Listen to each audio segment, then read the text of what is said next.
Dans certaines traditions occultes d'Indonésie, il existait des rituels capables de faire revenir un être aimé. Pas pour le convaincre, pas pour le séduire, pour le ramener, qu'il le veuille ou non. Mais parfois ce qui revient n'est plus la même personne. On raconte que ces pratiques ne créent pas l'amour. Elles fabriquent une dépendance, une obsession, une soumission invisible. Au cœur de Java, un homme serait capable d'accomplir cela.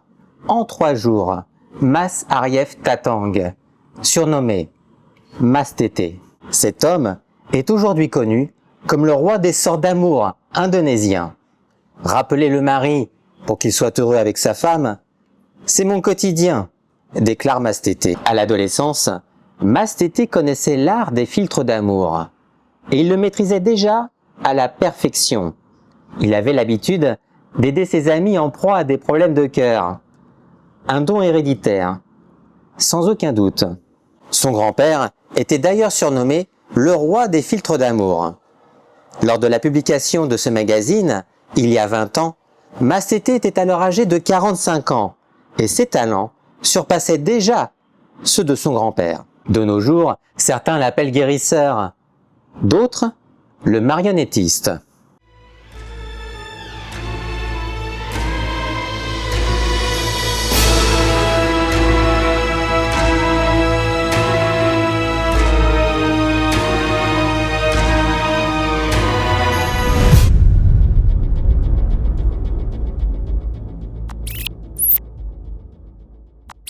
Iwan n'était pas un monstre, mais quelque chose en lui était instable. Depuis l'adolescence, il séduisait sans arrêt, pas par romantisme, mais par besoin. Comme si chaque regard posé sur lui colmatait une fissure intérieure. Puis, Elsa tombe enceinte. Le mariage devient inévitable. Il accepte, pas par amour, mais par fatigue. Pendant quelque temps, il se calme. Un enfant naît. Une famille se forme. Une normalité fragile. Puis, Iwan part travailler loin. Très loin. Bien qu'il envoie de l'argent à Elsa tous les mois, là-bas, personne ne connaît son passé. Personne ne le juge. Personne ne l'attend le soir. Malgré une situation professionnelle et un salaire en progression, Iwan rentrait de moins en moins souvent auprès de sa famille. La fissure s'ouvre à nouveau. Au début, ce sont des regards, puis des conversations, puis des nuits. Iwan replonge. Mais cette fois, ce n'est plus du jeu, c'est une fuite. Il rencontre une autre femme, plus jeune, plus douce, plus simple. Avec elle, il n'a pas l'impression d'être un mari, un père, mais juste un homme, libre. Il décide alors d'effacer sa première vie. Quand Elsa, accompagnée de son père, arrive pour le confronter, elle comprend immédiatement. Iwan était déjà plus amoureux de sa nouvelle femme qu'Elsa. Il ne s'excuse pas, il ne tremble pas, il ne nie rien. Il lui propose simplement le divorce. Elsa refuse. Quelque chose se brise dans son esprit. Pas un cœur, mais un verrou. Elle insulte, elle hurle, elle frappe jusqu'au sang. Sa rivale tombe au sol, le visage ensanglanté. Les voisins entendent des cris hystériques. Elsa saisit un couteau dans la cuisine. Pendant une seconde, le monde retient son souffle. On dira plus tard que ses yeux étaient vides, comme si quelqu'un d'autre regardait à travers elle. Les voisins interviennent. Le drame est évité de justesse. Mais quelque chose est déjà mort. Peut-être l'amour, peut-être la raison, peut-être la possibilité de revenir en arrière. Sur le chemin du retour, Elsa ne pleure plus. Elle ne ressent plus rien. Ni colère, ni tristesse, ni honte.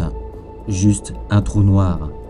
Et dans ce silence intérieur, un nom remonte à la surface. Mas Tete. Elle apporte une photo d'Iwan, que le médium regarde longuement, sans sourire. On raconte qu'il murmure quelques mots que l'on ne pouvait comprendre. Puis, il lui donne des instructions simples. Attendre. Ne pas chercher. Ne pas appeler.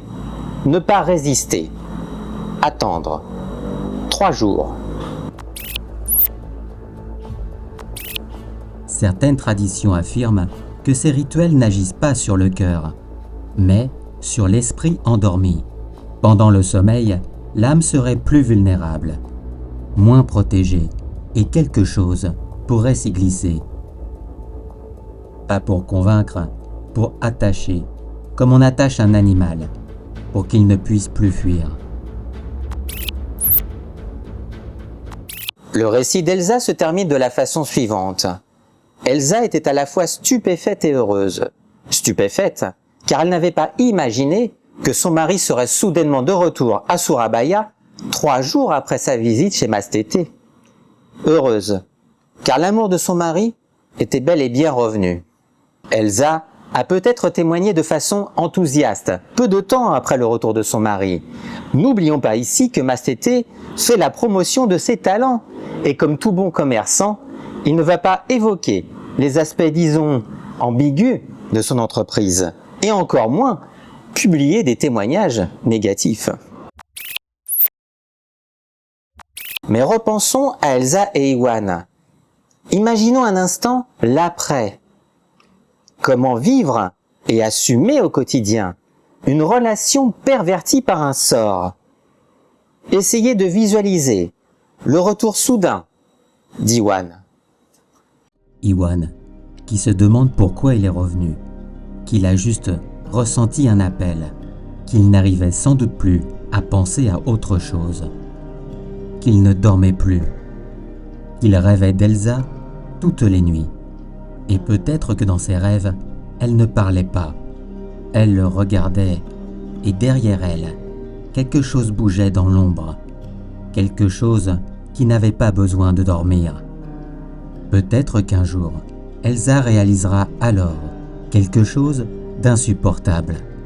Ce n'est pas l'amour qui l'a ramenée, c'est la peur de la perdre, une peur artificielle, injectée, greffée. Les rituels de retour fonctionnent parfois, mais ils ne rendent pas la personne telle qu'elle était. Ils la lient, et un lien magique n'est pas un sentiment.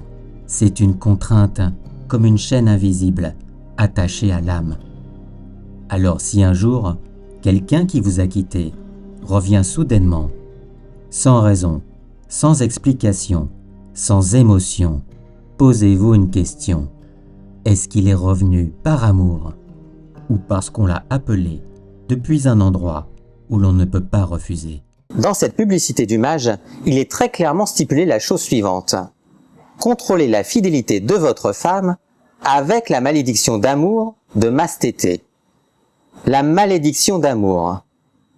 Le mage ne vous aura pas menti.